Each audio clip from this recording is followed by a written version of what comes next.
2014 के आम चुनाव में जीतकर नरेंद्र मोदी भले ही देश के प्रधानमंत्री बन गए हो, लेकिन उन्होंने खुद को हमेशा प्रधान सेवक और देश का चौकीदार ही कहा और देश की सेवा में लगे रहे। लेकिन जैसे ही 2019 का चुनाव करीब आने लगा तो कांग्रेस ने चौकीदार मोदी को चोर कहना शुरू कर दिया। लेकिन मोदी जानते थे कि कांग्रेस के इस हमले का जवाब कैसे देना है, तो उन्होंने चौकीदार की मुहिम ऐसी चलाई कि पूरा देश खुद को चौकीदार मानने लगा। चौकीदार की इस मुहिम में मोदी के साथ अब दिनेश लाल यादव उर्फ निरहुआ भी शामिल हो गए हैं। वैसे तो निरहुआ बीजेपी में शामिल होने के बाद से ही ट्विटर पर चौकीदार बन गए थे, लेकिन अब वो चौकीदार बनकर चुनाव प्रचार में भी जमकर जुट गए हैं। सपूतों ने जो स्वागत किया है, मातृशक्तियों ने स्वागत किया है। भोजपुरी सिनेमा के सुपरस्टार निरहुआ को आजमगढ़ से मैदान में उतारा गया है, जिनका सामना सपा मुखिया अखिलेश यादव से है। मुलायम की सीट बचाने आ रहे अखिलेश को टक्कर देने के लिए चौक चौराहों पर चुनावी प्रचार कर रहे निरहुआ ने खुद को आजमगढ़ का चौकीदार बताया है। फिल्मी अंदाज में चुनाव प्रचार कर रहे निरहुआ ने आजमगढ़ का चौकीदार वाला चुनावी पोस्टर भी ट्विटर पर जारी किया है और हुंकार भरी है कि जहां एकता है वहीं विजय है। एक मौका दीजिए, साबित करके दिखाएंगे। आजमगढ़ के चौकीदार निरहुआ को जनता का प्यार भी जबरदस्त मिल रहा है। एक निरहुआ समर्थक ने ट्वीट किया है कि जाति न पूछो निरहू की, बस कमल दो दबाए, हर आंगन बिजली पहुंचे, हर फसल लहलहाए।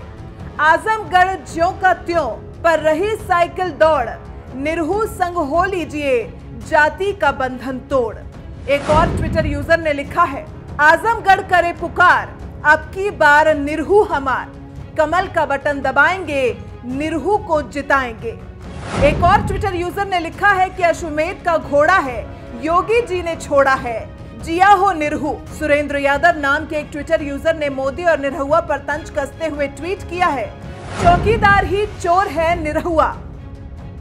बीजेपी ने आजमगढ़ से दिनेश लाल निरहुआ को मैदान में उतारकर महागठबंधन के साथ ही सपा की भी सांसें अटका दी हैं, क्योंकि जिस तरह से निरहुआ को लोगों का प्यार मिल रहा है, उससे कहीं न कहीं सपा के अंदर ये डर जरूर होगा कि कहीं ये सीट हाथ से न फिसल जाए, क्योंकि इस सीट से खुद सपा मुखिया अखिलेश यादव मैदान में हैं और शायद सपा भी ये मानकर चल रही है कि मुलायम के सांसद होने की वजह से आजमगढ़ की जनता अखिलेश को जिताएगी। लेकिन निरहुआ जिस तरह से आक्रामक चुनाव प्रचार कर रहे हैं, उससे कहीं ऐसा ना हो कि अखिलेश के हाथ से ये सीट निकल जाए। वैसे भी अभी तो अकेले निरहुआ चुनावी रणनीति फिट करने में जुटे हैं।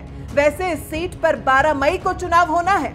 ऐसे में अगर मोदी योगी की जोड़ी आजमगढ़ में उतरती है तो चुनाव प्रचार के लिए लड़ाई तो और कांटे की होगी। बहरहाल अब देखना यह है कि साइकिल और हाथी वाले अखिलेश बाजी मारते हैं या फिर आजमगढ़ के चौकीदार बने निरहुआ रिक्शा वाला।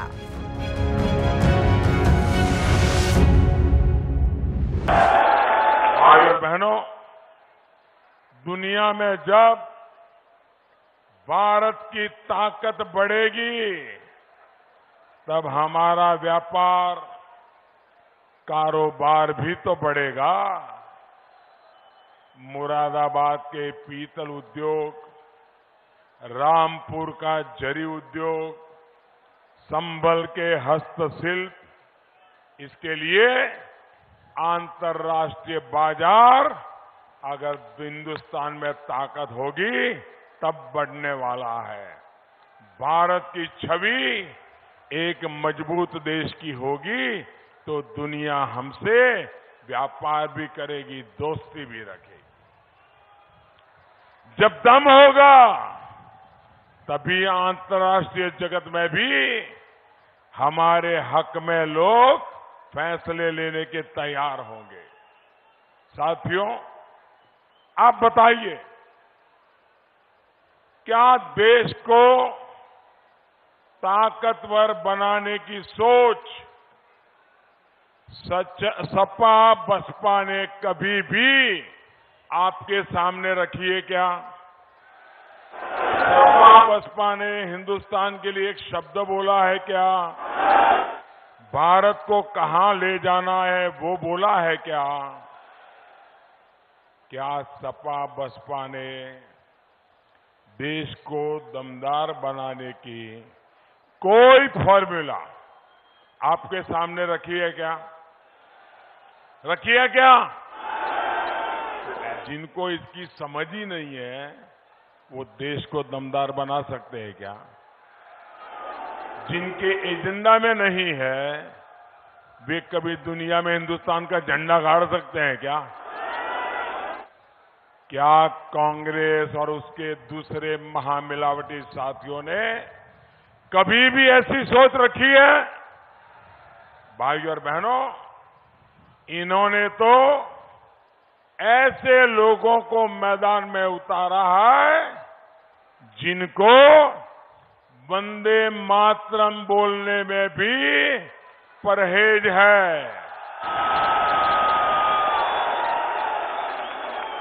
जो वंदे मातरम का सम्मान नहीं कर सकता वो मां भारती का सम्मान क्या करेगा?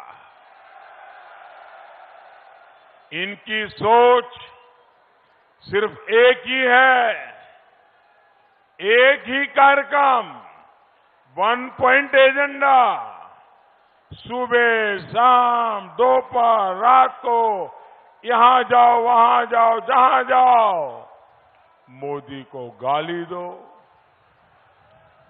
जोर जोर से गाली दो, जितनी गालियां दे सकते हो देते रहो। जैसे कांग्रेस वाले मुझे कहते हैं ये मोदी तो शौचालय का सौदागर है, ये मोदी तो शौचालय का चौकीदार है। सपा के एक नेता ने कहा कि मोदी की बात शौचालय से शुरू होती है और शौचालय पर खत्म होती है। अरे बबुआ,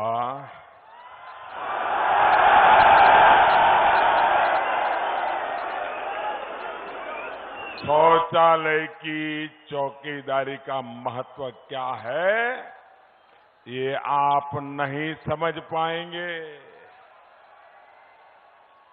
आपके पास आज विदेशी टाइलों, विदेशी टोटियों वाला टॉयलेट है,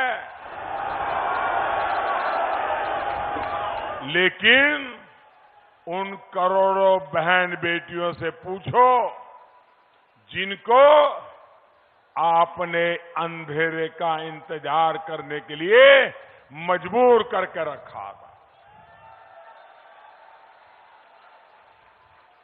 आप कल्पना कर सकते हैं आजादी के 70 साल के बाद मेरे देश की माताएं, मेरे देश की बेटियां अगर शौच जाना है तो सुबह सूरज निकलने से पहले जाती थी या तो रात को सूरज ढलने का इंतजार करती थी। जरा ये पीड़ा क्या होती है ये विदेशी टोटियों वालों को पता नहीं चलता है। ये चौकीदार करोड़ों बहनों की गरिमा का चौकीदार बन पाया तो ये मेरे लिए सम्मान की बात है। आपके लिए शर्म की बात हो सकती है, चौकीदार के लिए सम्मान की बात है। हां, मुझे दुख इस बात का है जिन सफाई कर्मचारियों का समाजवादी पार्टी अपमान कर रही है उसे लेकर भी बहन जी चुप है। और मैंने प्रयागराज में कुंभ के मेले में हमारी सफाई करने वाले भाई बहनों के पैर धोए तो बहन जी के पेट में पीड़ा हुई। अरे खैर, मोदी को तो छोड़िए, मुझे तो इनकी गालियां सुनने का 2 दशक का अनुभव है। अब मैं गाली प्रूफ हो गया हूं।